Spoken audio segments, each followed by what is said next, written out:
When I first came to Japan back in 2013, it was a dream come true. I had finally moved to the mecca of all of the video games and anime and everything that I had loved as a kid. I was so excited to see the country that had birthed all these things. And in the past 12 and a half years that I've been in this country, overall, it has been an amazing experience. I've had the opportunity to do things that very few foreign people get to do, living on the most rural of all of the major islands in Japan, meeting incredible people, making an impact on a lot of kids' lives as an English teacher, and ultimately meeting my wife and giving birth to my son. It's a place that has become home for me. But there's one part of living in Japan that has always been a nightmare. Japan's work culture is toxic. And I don't mean toxic just like your boss is a bit of a jerk. I mean toxic in terms of they try to destroy your mental health. And for me personally, in the past month, it hit a breaking point where I simply could not continue on with what I was doing. So I figured I would just share my story here and just share this as at least a bit of a warning if you are considering coming to Japan long term. The work culture in Japan is something that you should at least keep in mind.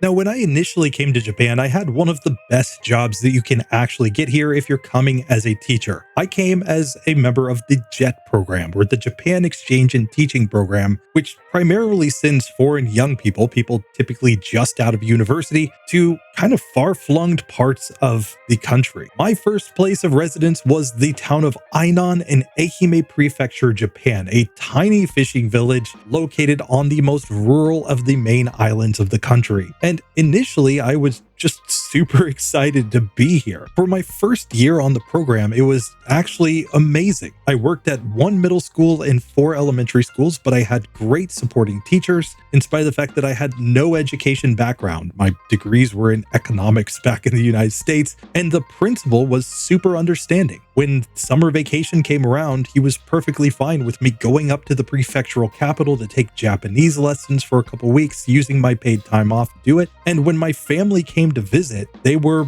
more than excited to roll out the welcome wagon, showing us around all of the local spots, and even having my family join us in some of the English teaching activities. That first year was an incredibly great experience. But then I learned a pretty valuable lesson about Japan. In the second year, the principal completely changed from a guy who was known for running and hand drawing pictures of every single student in the school to an old school disciplinarian, the type of person who it was literally his way or the highway, and who would physically discipline kids. And I learned at this time that even when you make complaints about behavior that is completely unreasonable, watching a principal push children down inside of the teacher's office because he got angry at them for something, there is no recourse in Japan. The Board of Education simply did nothing.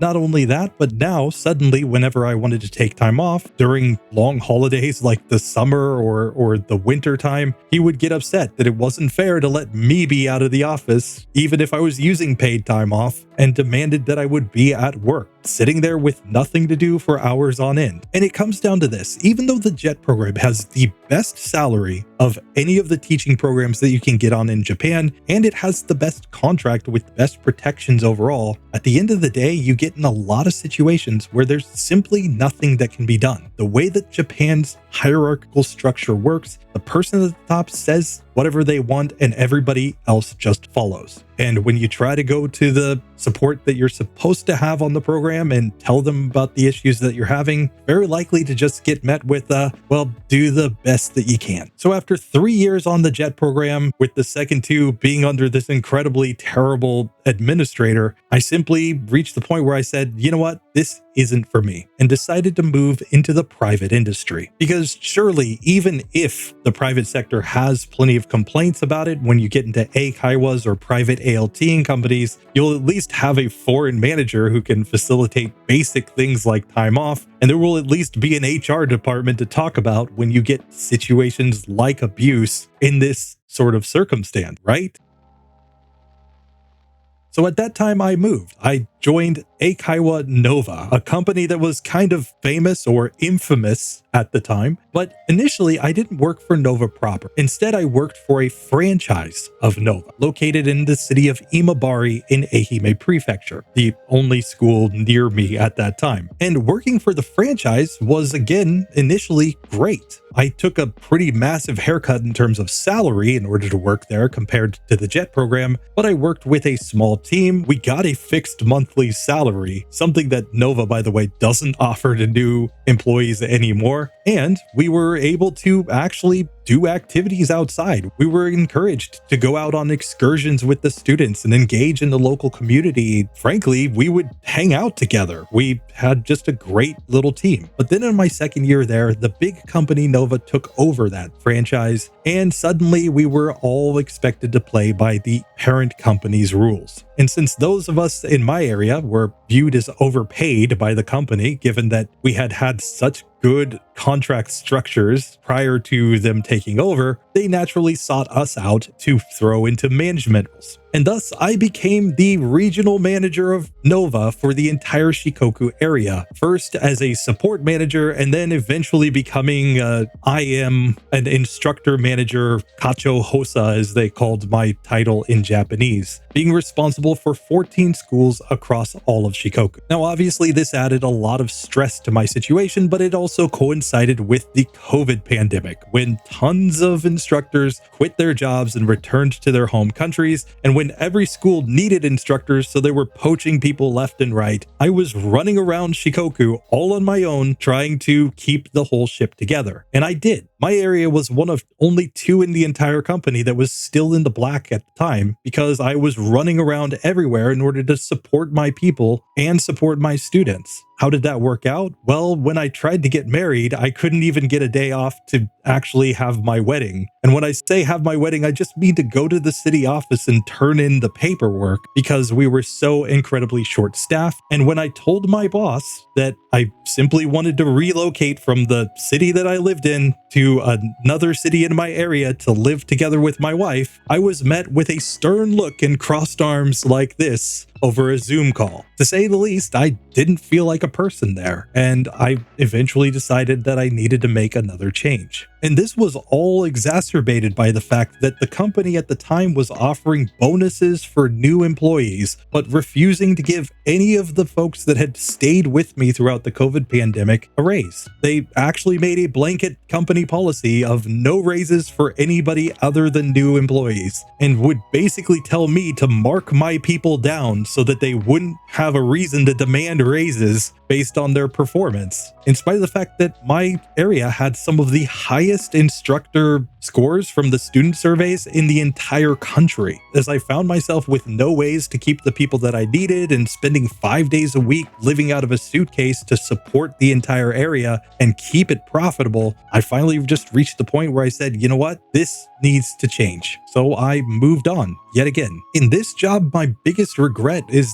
just simply the fact that I didn't have any way to support the people that were working for me. The corporate structure above me always ended with somebody who wanted to save a nickel or a dime, rather than rewarding the people who were doing great work and keeping the entire area afloat. And there was simply nothing that I could do as a middle-level manager to impact that. When the edict came down from above, that was the way that it had to work. You're going to notice a bit of a pattern here.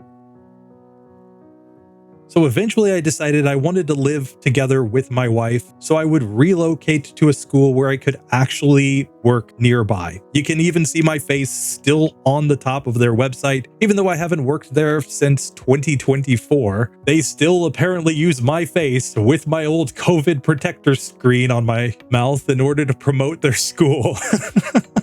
So you would think that this must have been a much better situation. I must have loved it there. And quite frankly, I did love working with the kids, but there were a lot of issues. You see, the owner of this school at the time that I joined it was just an individual old Japanese lady, an oba-chan, as we would say. And what could go wrong? I mean, she's just a sweet little Japanese lady, right? Well, a lot of things. You see, initially, she told me that I would be dispatched to nursery schools in the morning and that I would teach kids in the afternoon, allowing me to spend evenings at home with my family. That convinced me that even though I would be effectively cutting my salary by a third to go here, that it would be worth it because I would be spending more time with my wife, have more time when I eventually had children, and get that work-life balance that the normal Eikaiwa school doesn't give you. You're typically working till 10 p.m. on an Eikaiwa contract, whereas here I would be working during the days. That is a massive improvement. What actually happened was she changed my schedule, as she was allowed to do in my contract, to be 6 days a week, Monday through Saturday, every single week, and she kept me scheduled until 10 p.m. every single night. That classic Japanese overtime attitude, your work hours are not really your work hours, they're whatever we say we need you for, had cropped up here. And because it was a small school where I was the only teacher, there was really no option. I would either have to be at the school teaching the students, or they wouldn't have a teacher, and I would get harassed about the fact that I was leaving them without somebody to teach the lessons. And when I tried to negotiate a contract change on the basis that I had been working 6 days a week, asking for a raise, and came to them with offers that I had gotten from competitors in the area, they simply scoffed at that and said that you're not worth that because that contract says for 40 hours, but you're only 35 hours per week here, when I was working in excess of 40 hours per week every single week. So when I finally found a job that would offer me just Monday through Friday during the days at Ehime University, I was ready to move on. Well, that sounds simple, Tale. Just go ahead and quit your job and move to the new job, right? Wrong. You see, Japan operates on a very different system than what we work with, say, in the United States or probably many parts of Europe. On the one hand, you have a lot of protections. It's difficult to fire people in Japan, something that I had learned as a manager for a big Eikaiwa company, where we would actually have to go through massive numbers of hoops to get rid of somebody who we had legitimate reasons to get rid of. I knew how hard it was to get rid of people in Japan. But on the flip side, it also locks you in with an employer. You often can't move to a new employer without getting permission and documents from your current employer. That's what happened here. You see, Ehime University demanded from me what was called a Taishoku Yote Shomeisho, or a certificate of intention to resign your position. Well, that sounds simple enough to my foreign mind. I write to them that my contract has ended and that I intend to finish my time working at this school, the notice period that I've given them, and the day that I effectively am available for the new job. No, that document has to be written by your current employer, addressed to your new one. And when I contacted the General Union in Japan to consult with them about this, to see if there was anything legally that I could do in order to make my employer provide that document, they said, no, there isn't. It's completely at their own discretion to write that document for you or not. So in spite of the fact that I was giving full notice per my contract, and I was being completely upfront with them about what my intentions were and why I didn't want to continue working for them, there was no way to get the document that I needed short of getting their permission to do so. I got incredibly fortunate at this point that the old owner sold her company to a new owner, and he was far more reasonable. We were able to work out a deal where I would continue working for him 5 nights a week and on Saturdays in exchange for having my daytime completely opened up so that I could start working at a new job. In exchange, I would work for him until we could find a new teacher that was capable of filling my role. Now, that didn't incentivize him very much to actually find the teacher to fill my role, so I ended up staying there until summer of 2024, when I told him, frankly, with a baby boy and a full-time job, there just wasn't enough time for me to keep doing this part-time gig. That was the only time that I have quit a job in Japan that it was smooth and easy, and person on the other side was completely reasonable, which is why I'm not too upset that they still have my picture on the front page of their website to sell their English courses.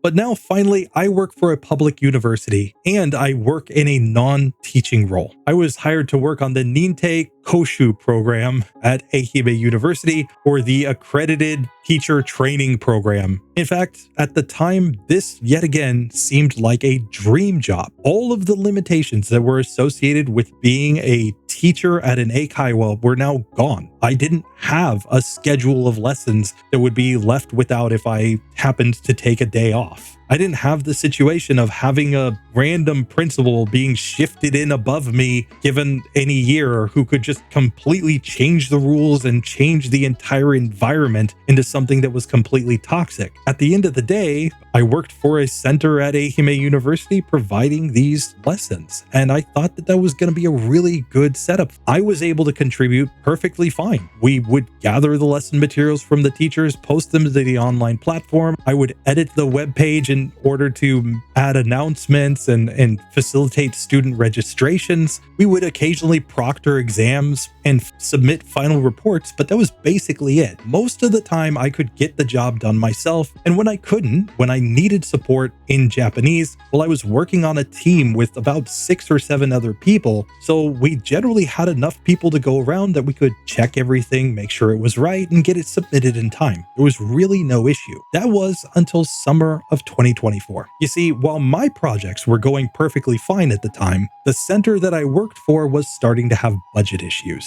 and my boss seemed to think that our budget issues were due to people taking time off. So when in summer 2024, my son was born and I needed to take time off, my boss initially told me, well, are you allowed to take time off for this? And wanted me to confirm whether or not it was allowed under university policies. Of course, I contacted the university and they told me that the standard is to allow 7 days off. So my boss, I plan to take 7 days off, and I'll take 3 additional days with my paid time off so that when my baby boy comes home, I just have a little bit of time to get everybody settled. That seemed agreeable at the time, and quite frankly, I thought that everything was perfectly fine until another situation came up where I needed to take time off. In January of 2025, my grandmother passed away suddenly in the United States. I approached my boss, told him this situation, and asked him if it would be okay for me to go home for the funeral.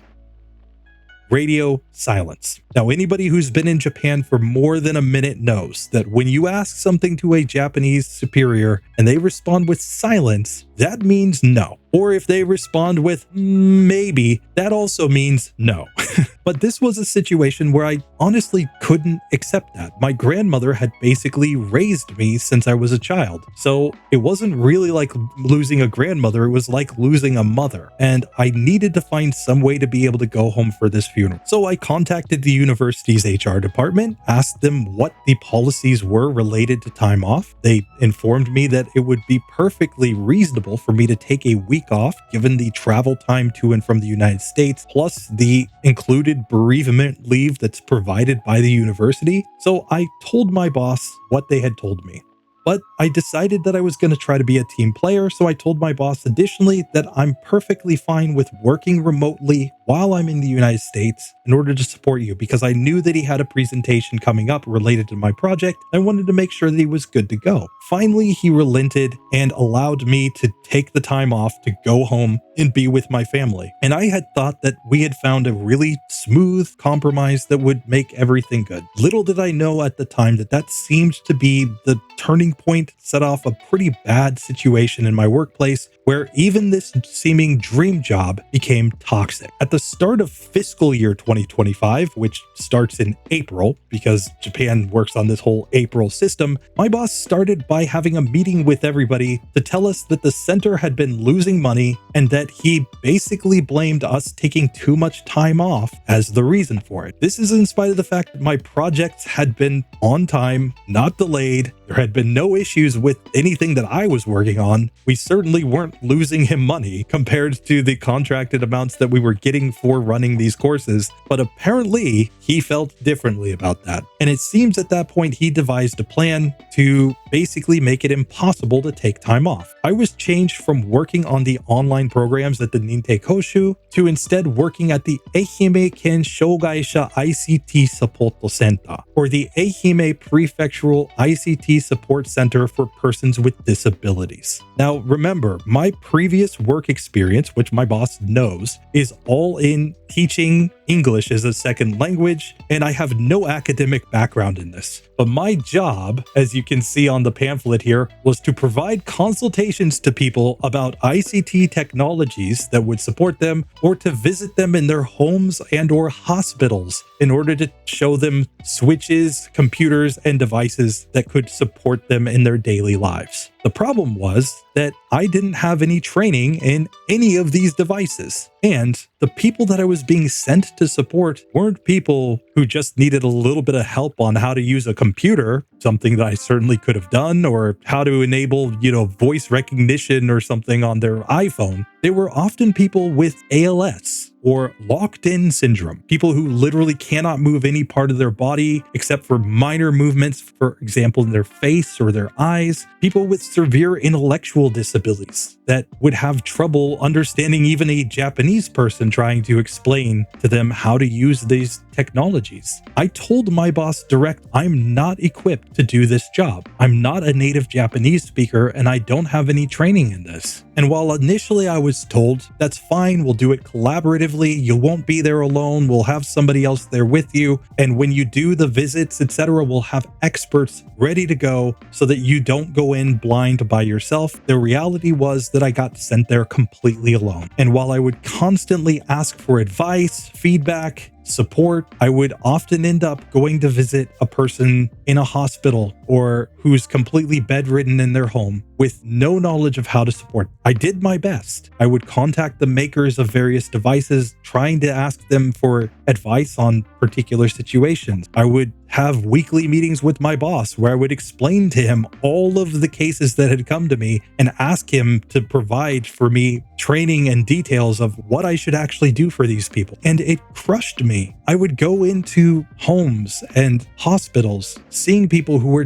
desperate for help and knowing that I didn't have any of the tools to help them. I would answer phone calls and emails saying, let me check about it and I'll get back to you, when these people need support now. They have family members who are actually unable to communicate, unable to interact with the outside world in any sort of way, and they need these technologies to get them to at least have some quality of life. And I felt this constant guilt about not being able to help them, and a fear that because I'm not a medical professional and some of these settings are incredibly delicate, that I could end up hurting somebody by mistake. And even when I had an emergency situation and I tried to call my boss to ask him what to do at a time when he was in his office, and I confirmed with his secretary that he was in his office, I was given the response to never call him, to send a message on Teams, and he would respond to me whenever he was available. But again, I'm now a man who supports a wife and son and needs this full-time job to support my family. So I was put between a rock and a hard place. Now, this situation is actually, unfortunately, very common in Japan. What happens is that when an employer feels that you're a nuisance to them, or they feel like you've been taking too much time off or you don't work hard enough, they'll start putting you in positions where you actually have impossible work, so that they have a reason to write you emails on Saturdays and Sundays demanding that you do something in spite of the fact that you don't have a contract that says you work those days, to start harassing you anytime that you get sick or you have to stay home and take care of your child. But the second that you ask them for feedback, training, support on really important work that they're asking you to do, you get absolutely nothing other than, well, figure it out. It all came to a head when the prefecture demanded a live presentation on the activities of this center to be delivered to medical professionals and people with disabilities and companies that create disability products from this ICT support center. I told my boss again that I wasn't capable of doing that. I'm not a native Japanese speaker and I don't have enough knowledge about the tools of the center itself because I've never been provided any training. My boss's response was, well, you're the one in charge there. You're the one who has to do it. And it was only when I went back to my boss telling him that my wife was going to be in Kazakhstan at the time, because she was,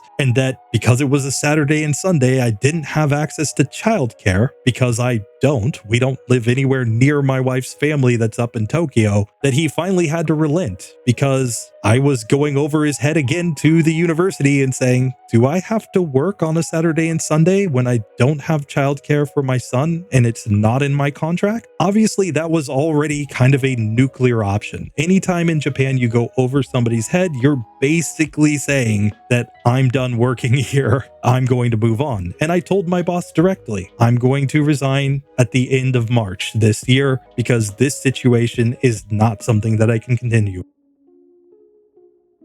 At this point, he finally relented and removed me from the ICT support center with a lot of kind of angry remarks about not preparing properly for the presentation that I told him that I couldn't do, and moved me back into an administrative role, which I initially thought would be perfect. I'll finish out my remaining 4 months here and contribute as best as I can to completing a project so that hopefully we just end on a positive note. So the project that he moved me to was a project about the promotion of parasports in Japan, as you can kind of see from this right here. Sorry, it's a Japanese document, but you'll just have to kind of take my word for what is actually contained here. But basically what it was to promote sports instructors in public schools and local sports clubs to be better prepared to support students with disabilities to participate in sports activities by creating a parasports training manual. Cool stuff. Honestly, I wholly support the goal of this project, but I'm not equipped to write this manual for the university. Again, something that I communicated multiple times pretty clearly to my boss. I don't have the Japanese language ability to understand all of this, much less to write it, but that was okay because as you read the project guidelines, it has an entire section right here about who will create the manual. The manual sakusei chimu, the people who are responsible for actually making the manual. Several professors from Ehime University, professors from outside universities, professionals from businesses, and members of the local government who are all assigned to make the manual. So operating based on these implementation guidelines that my boss gave to me, I said, okay, so my job is to facilitate this, to organize this, to make sure that everybody's on schedule, gather,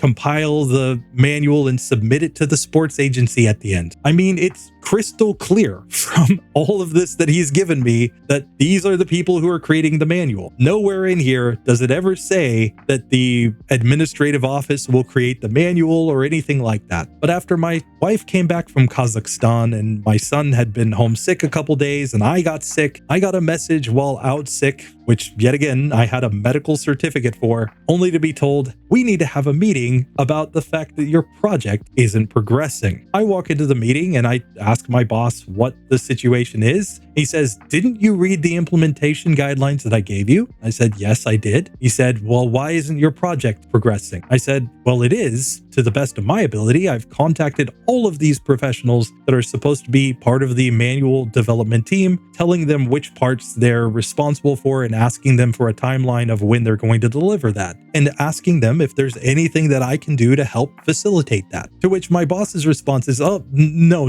You're supposed to write the manual. Didn't you understand that from the implementation guidelines? I have the entire implementation guidelines here, which I will just quickly scroll through. But if you slow this down and translate this to English, you will see that nowhere in here does it ever say that I, as the person in charge of the office, am responsible for making this manual. That does not exist. That was simply something that he made up at the time. I told him again that I do not have the Japanese language ability to do this, to which he responded, use ChatGPT to do it. And since he informed the sports agency that I would be the one responsible for writing the manual, now I was getting daily calls from the sports agency asking me for updates on how the manual is going and how are you going to translate it to Japanese properly when you're not a native Japanese speaker, and yeah, you submitted this to us, but it's not right. To which I had no answers. And again, my boss would simply contact me on my days off, basically saying, what is the progress so far? Why haven't you made enough progress on this? It's a typical Japanese approach in order to make it look like the worker is the one who's not performing their work duties successfully, and to increase psychological pressure on that person until they simply hit a breaking point.